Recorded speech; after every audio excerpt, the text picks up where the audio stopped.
안녕하세요. 빛을 담은 교회 이정훈 목사입니다. 한 주도 잘 지내셨어요? 자, 오늘은 요한복음 13장 말씀을 통해서 우리에게 주신 귀한 하나님의 말씀을 듣고 행할 수 있는 귀한 축복의 시간이 되기를 바랍니다. 자, 오늘 말씀에 보면은 13장에 들어가게 되는데요. 요한복음은 한 두 분류로 나눌 수 있습니다.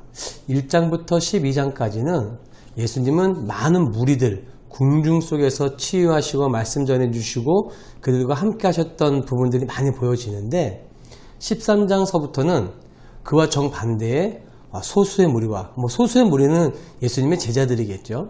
예수님의 제자들과 나누시고 말씀을 또한 전해주시고 그들과 함께 하시는 모습들이 전개되는 것을 볼 수 있습니다. 그 첫 번째로 오늘 요한복음 13장인데요. 우리가 너무도 잘 아는 예수님께서 발을 씻기시는 누구를요? 제자들을 발을 씻겨주시는 모습을 우리가 보게 됩니다. 근데 제자들의 발을 씻겨주시는 모습은 제가 다음 주에 좀 설교를 하기로 오늘은 그 13장 1절 말씀만 가지고 오늘 좀 말씀을 나누려고 하는데 이 1절에도 참 귀한 말씀이 있습니다. 자, 한번 읽어볼까요? 6월절 전에 예수께서 자기가 세상을 떠나 아버지께로 돌아가실 때가 이른 줄 아시고 세상에 있는 자기 사람들을 사랑하시되 끝까지 사랑하시니라. 여러분들도 이 봄 1절 말씀을 읽으면 딱 보여지는 게 뭐냐면 첫째는 뭐냐면 예수님은 자신이 죽을 것을 알았다는 겁니다. 이것이 얼마나 중요한지요. 예수님께서는 내가 어디로부터 왔고 또한 무엇을 해야 할지를 아셨고 그 다음에 또한 어디로 가야 하실지를 예수님은 분명히 알고 계셨다라는 겁니다. 죽음을 알고 계셨죠. 그냥 자연적인 죽음이 아니라 우리를 위해서 죽으시는 순교의 죽음을 알고 계셨다는 사실입니다. 이 죽음이라는 부분을 오늘 좀 말씀을 좀 우리가 살펴보려고 하는데요. 여러분 그런 이야기 많이 들으셨죠? 의사분들 중에 이 죽음을 앞에 두고 있는 분들을 보신 분들 중에 이런 말씀들을 참 많이 하시더라고요. 예수 믿고 죽어가는 사람들과 그렇지 않은 사람들은 참 모습이 많이 다르다. 저도 뭐 장례식장이나 그런 데 많이 가보면 예수 믿고 돌아가시는 분의 장례식에 가면 오히려 분위기가 뭐 우울하고 슬프고 물론 육신적인 슬픔은 있겠지만 그리스도 안에서 느껴지는 기쁨이 그 안에 있는 걸 보게 됩니다. 그런데 그렇지 않은 장례식장에 가면은 참 어둡고 뭔가 이렇게 슬프고 그런 모습들을 보게 되는데 차이가 느껴져요. 그런 차이가 왜 느껴지냐? 예수 믿는 사람들은 죽음을 늘 생각하고 있다는 겁니다. 그것이 끝이 아니라는 것을 알고 있다는 거죠. 죽음은 다음에 무언가 있다는 것. 그 무언가에서는 뭐 하늘나라겠죠. 주님을 만나는, 하나님을 만나는 그런 기쁜 소망의 시간이라는 거겠죠. 그런 것을 알고 있다는 겁니다. 우리 믿음의 선배였던 사도 바울이 이것을 아주 잘 설명해 주고 있는데 그의 말년에 그의 죽음을 앞두고 사도 바울도 자기가 죽을 것을 알고 있었습니다. 그래서 편지를 쓰는데 그의 제자 디모데에게 영적인 아들 디모데에게 편지를 쓸 때 디모데 후서에 이런 말씀을 기록하고 있습니다. 6절 말씀인데요. 관제와 같이 벌써 내가 부음이 되고 나의 떠날 기약이 가까웠도다. 그러니까 사도 바울은요. 본인이 이제 죽고 떠나야 된다는 것을 알았어요. 그런데 여기서 그냥 단지 사도 바울은 죽음이라는 단어를 쓰지 아니하고 무슨 단어를 썼냐면 떠남이라는 단어를 사용했다는 거예요. 여러분 혹시 영어 단어 중에 departure라는 그 단어가 있잖아요. 그 단어가 이 성경에 쓰여져 있는데 그 성경의 뜻을 그 영어 단어의 뜻에 들어가면 그 departure라는 뜻은 떠남이라는 단어도 의미도 있지만 거기에 출발이라는 의미도 함께 가지고 있습니다. 뭔가 떠나면은 끝이고 절망이고 뭐 마지막 이런 느낌이지만 그 떠남의 안에는 또 어떤 의미가 같이 함축되어 있냐면은 출발이라는 의미를 같이 가지고 있다는 거예요.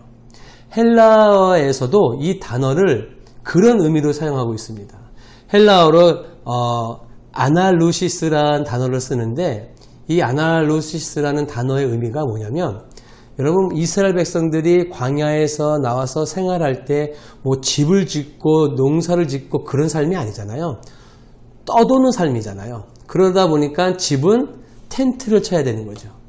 텐트를 여러분 쳐보셨으면 알겠지만은 뭐 땅에다 박고 말뚝을 밟고 그렇게 해가지고 텐트를 치잖아요. 자, 그리고 다음날 갑자기 떠나게 돼요. 그럴 때 묶었던 풀들을 푸는, 박았던 말뚝들을 뽑아내는 그런 모습이 푸는 것. 그게 바로 이 헬라에서 사용되었던 아날루시스라는 뜻이거든요. 떠난다. 또 한 가지 의미가 어떤 것이냐면 여러분 뭐 그 항구에 가면은 배가 정박하기 위해서 이렇게 돛을 이렇게 배를 이렇게 묶어 놓잖아요. 자, 그런데 이제 떠날 때는 어떻게 하죠? 그 끈을 풀게 됩니다. 그 푸는 그거를 이 아날루시스라고 사용했거든요. 그러니까 사도 바울은 자기의 죽음을 알고 있으면서 그 표현을 뭘로 썼냐면 떠남이라는 단어를 사용했대요. 그것은 다시 말하면 이제 나는 끝이 아니라 뭔가 출발의 의미를 가지고 있다라는 거죠. 소망을 가지고 있다라는 거예요. 그래서 사도 바울이 말하는 죽음의 첫 번째 의미는 뭐냐면 떠남입니다. 그 떠남은 끝이 아니라 출발의 의미를 가지고 있다는 거죠. 여러분 우리 그리스도인들이 이 떠남의 신앙을 가지고 있어야 됩니다.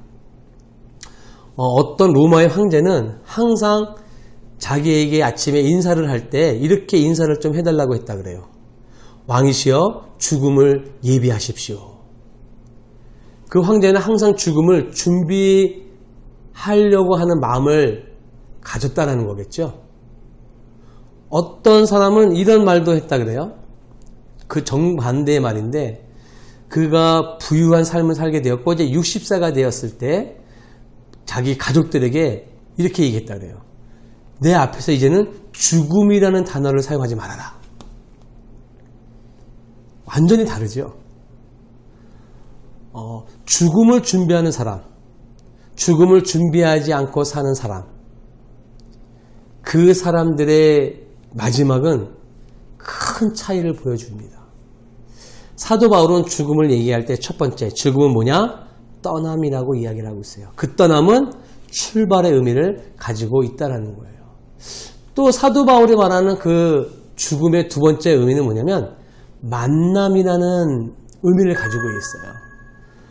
우리가 죽음을 두려워하는 이유가 뭘까요? 그 죽음 속에서 느껴지는 어떤 고통, 또 한 가지는 이 땅에 내가 가지고 있는 것에 대한 어떤 집착, 미련, 그런 것 때문에 죽음이 두렵고 고통스럽지 않을까라는 생각도 해봅니다. 제가 어느 프로그램에서 좀 보았던 건데요. 세관 수사원들이 그 밀수꾼들에 의해서 모아지게 된 물품들을 어떻게 관리를 하냐면 나중에 그걸 다 망치로 다 부순다 그러더라고요. 우리가 봤을 때는 엄청난 물건들인데 그 밀수꾼들에 의해서 가져온 물품들을 다 부순대요. 또 어떤 한 기자가 그 세 수사관들에게 물었던 거예요. 아니 그거 그렇게 부수면 아깝지 않냐고. 그랬더니 그 수사관이 하는 말이 이런 말을 했다 그러죠. 아까워 보입니다. 그러나 이게 아까우면 이 자리에 있을 수 없습니다 라고 말을 했다 그래요. 참 멋있는 말이죠. 우리가 죽음 이후에 누군가를 만날 수 있다라는 그 소망을 가지고 우리가 이 땅에서 살아가야 되거든요. 근데 그 만남이 무엇이냐? 여러분 그런 거 한번 생각해 보셨어요? 예수님이 변화산에서 누굴 만났냐면 모세와 엘리야를 만났어요. 그때 그 장면을 보았던 베드로와 요한과 안드레가 뭐라 그러냐면 여기가 좋사오니 우리가 여기다 초막 셋을 짓고 여기서 살자 그랬죠. 근데 그때 성경이 어떤 표현을 하냐면 그 베드로와 야고보와 요한이 모세와 엘리야를 알아봤다라는 거예요. 여러분 신기하지 않아요? 아니 그 당시에 뭐 사진 기술이 있었던 것도 아니고 모세와 엘리야는 베드로하고는 엄청난 시간 차이를 두고 있는 인물이잖아요. 근데 모세가 얼굴이 어떻게 생겼는지 엘리야가 어떻게 얼굴이 생겼는지 베드로가 어떻게 알아요. 그런데 예수님이 만나고 있는 그 두 분이 모세이고 엘리야인 것을 알았다는 거예요. 여러분 너무 놀랐습니다. 우리도요 천국 가면 저분이 모세라는 거 저분이 엘리야라는 걸 안다는 거예요. 여러분 사도 바울의 얼굴이 어떻게 생겼는지 궁금하지 않으세요? 다윗은요. 예수님의 12제자들의 얼굴이 어떻게 생겼는지 궁금하지 않으세요? 그런 소망, 그런 만남이 우리 죽음 이후에 있다는 거예요. 뭔가 이렇게 뭔가 기대가 되지 않으세요? 뭔가 우리 옛날 초등학교 때 그 다음날 소풍날이 다가왔어. 소풍날 가기 전날 밤에 뭔가 이렇게 설레었던 그런 마음. 누구는 그랬어요. 죽음은 소풍을 가기 전날과 같다라고 그런 표현도 쓰긴 했는데 소망, 그 죽음에는 그런 소망이 있다라는 거예요. 사도 바울은 그것을 그렇게 표현을 해주고 있었습니다. 여러분 그 또한 8절 말씀에 보면 이런 말씀이 있어요. 이제후로는 나를 위하여 의의 면류관이 예비되었으므로 주 곧 의로우신 재판장이 그날에 내게 주실 것이니 내게만 아니라 주의 나타나심을 사모하는 모든 자에게니라. 내가 그분을 만날 때 내가 그 하나님을 만날 때 그 하나님은 어떤 분이라? 의로우신 재판장이라. 어떻게 보면 사도 바울이 이런 표현을 쓴 이유가 사도 바울이 마지막에 막 예루살렘에서 감옥에 갇히고 그 당시에 로마 총독이었던 벨릭스하고 베스도가 그 사도 바울을 감옥에 갇힐 때 어떤 사도 바울에게는 잘못이 없었거든요. 그런데 어떤 자기의 이익, 자기의 뭔가 이렇게 그 자리를 지키기 위한 그런 이익을 위해서 의로운 재판장이 된 것이 아니라 불의의 재판관이 된 모습을 우리가 성경을 통해서 볼 수 있거든요. 그러다 보니까 내가 이 땅에서는 저런 총독에 의해서 불의의 재판관의 판결을 받았지만 나는 저 천국에 갔을 때는 내 하나님은 어떤 분이시라? 의로운 재판관이시라. 그 의로운 재판이신 하나님께서 나에게 뭘 주신다? 상을 주신다는. 그러니까 사도 바울에 있어서 죽음은 뭐냐면 기쁨이고 천국에 들어가는 환송하는 거예요. 이런 소망을 가지고 사도 바울이 이 땅에서 뭐라고 말하냐면 믿음을 지켰다라고 말을 하는 거예요. 그 8절 말씀 전에 했던 7절 말씀을 보면 이런 말씀이 있죠, 여러분. 내가 선한 싸움을 싸우고 나의 달려갈 길을 마치고 믿음을 지켰으니. 그러니까 믿음을 지켰기 때문에 8절의 말씀이 가능한 거거든요.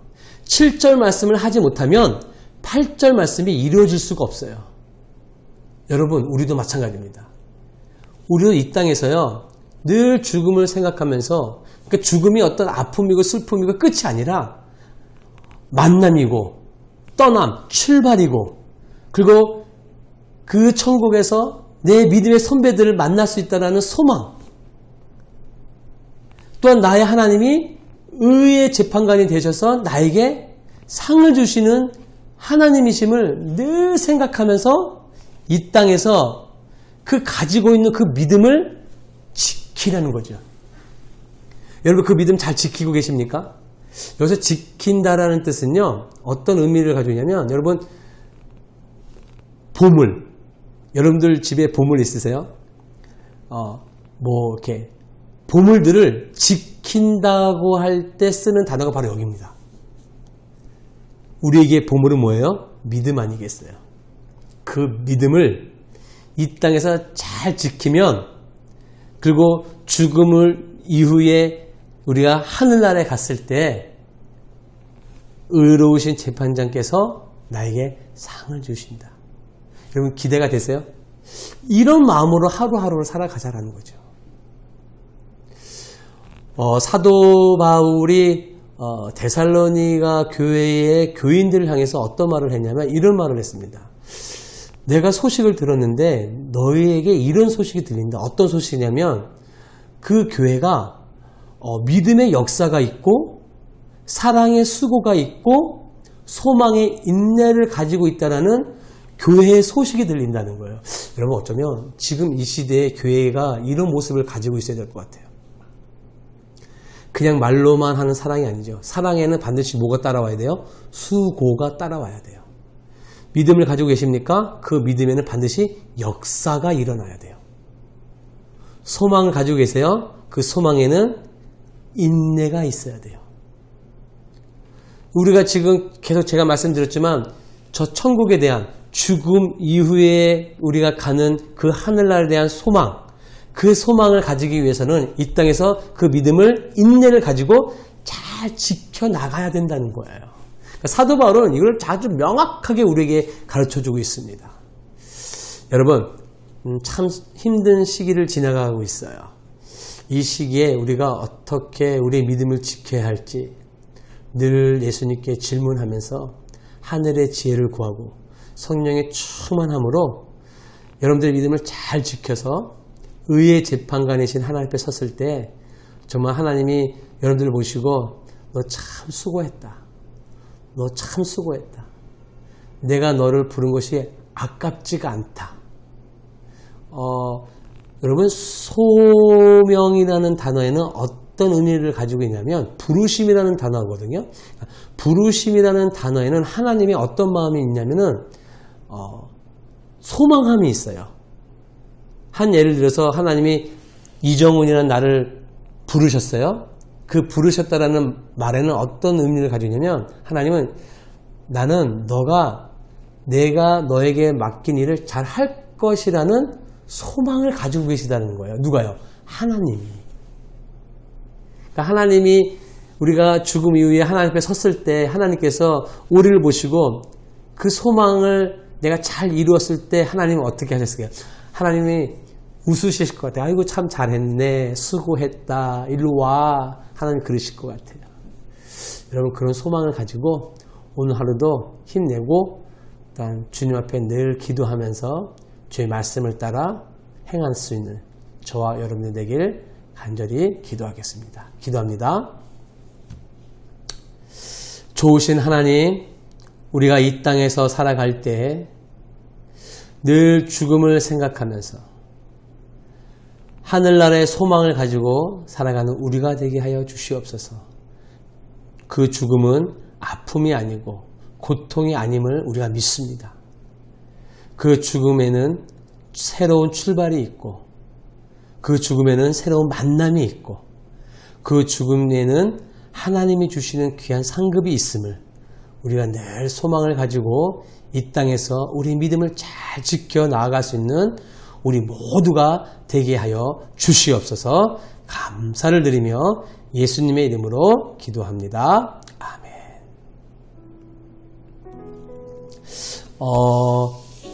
헨리 나우엔이라는 영성가가 있습니다. 물론 지금은 돌아가셨지만 그분은 신부님이셨고요. 그 다음에 그분은 또 이렇게 어떤 작가이셨습니다. 근데 그 헨리 나우엔이라는 분이 어떤 말을 했냐면 이런 말을 하셨어요. 죽음을 준비할 때 가장 좋은 태도는 어린아이처럼 되는 것입니다. 여러분 이 말이 이해가 되십니까? 어린아이가 되는 것이다. 어린아이 하니까 여러분 성경 말씀에 그런 말씀 기억나시죠? 너희가 돌이켜 어린아이와 같이 되지 않으면 어디에 들어갈 수 없다? 천국에 들어갈 수 없다 그랬어요. 왜 그랬을까요? 천국에 들어간다는 것은 이제 죽음, 요단강을 건너간다는 거잖아요. 그 죽음 앞에 어린아이와 같이 되어야 된다. 이게 무슨 말이냐? 여러분 우리가 이 땅에 태어날 때 무기력한 인간으로 태어나잖아요. 그 어린아이 뭘 할 수 있겠어요? 아무것도 할 수 없어요. 그러니까 모든 걸 다 내려놓고 누구에게? 엄마에게 나의 모든 걸 다 맡겨놔야 돼요. 그게 싫다고 막 그 조그만 아이가 떼쓰고 몸부림치고 막 그러면 본인도 힘들지만 엄마도 힘들어요. 근데 그런 걸 다 내려놓고 가만히 있으면 그분께 부모님께 맡기면 엄마한테 맡기면 엄마도 편하고 본인도 편해요. 이 헨리 나우엔이 죽음을 준비할 때 가장 좋은 자세는 어린아이와 같이 된다는 것은 이제 죽음 앞에 우리가 하나님 앞 죽음에 딱 서 있을 때 이 어린아이와 같이 모든 걸 다 내려놓고 그분께 나의 모든 걸 맡기는 걸 말씀하시는 거예요. 예수님이 뭐라 그러셨어요? 아버지여 내 영혼을 아버지 손에 부탁하나이다. 이 말인 거죠. 죽음을 앞두고 막 몸부림치고 이 세상에 너무 아까워가지고 이 세상에 있는 친구들이 너무 아까워서 내가 가지고 있는 재산이 너무 아까워서 막 몸부림치면 나도 힘들고 우리 하나님도 힘들다는 거예요. 그 죽음 앞에 어린아이와 같이 나는 아무것도 아닙니다. 빈손으로 왔으니 빈손으로 갑니다. 그런 마음으로 죽음을 준비할 수 있는 자들, 그런 자들은 참 지혜로운 자들이에요. 여러분 한 주간도 한번 매일매일 아침에 일어날 때 오늘도 하나님 죽음을 준비하며 오늘 하루를 내게 주신 이 하루를 헛되이 보내지 아니하고 열심히 살겠습니다.